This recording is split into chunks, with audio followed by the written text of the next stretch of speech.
শহীদ ব্যক্তি মৃত্যুর সময় জান্নাত দেখতে পায়, এই কথাটি আসলে ঠিক আছে কিনা? যে কোনো নেক ব্যক্তি মৃত্যুর সময় জান্নাত দেখতে পায়।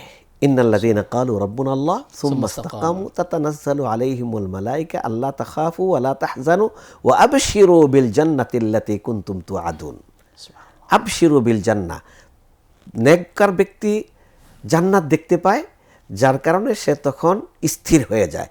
আর যারা অপরাধী ব্যক্তি তারা জাহান্নাম দেখতে পায়, যার কারণে তারা চিৎকার চেঁচামেচি অস্থিরতা শুরু করে দেয়।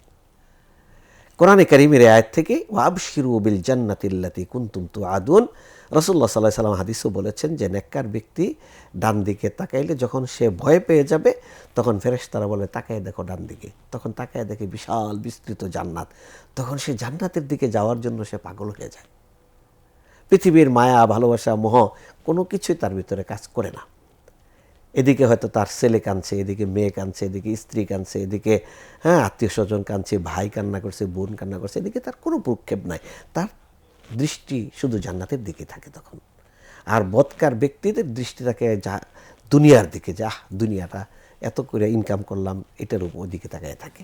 এজন্য যে কোনো নেককার ব্যক্তির দৃষ্টিটা আল্লাহ রাব্বুল আলামিন জান্নাতের দিকে দিয়ে দেন।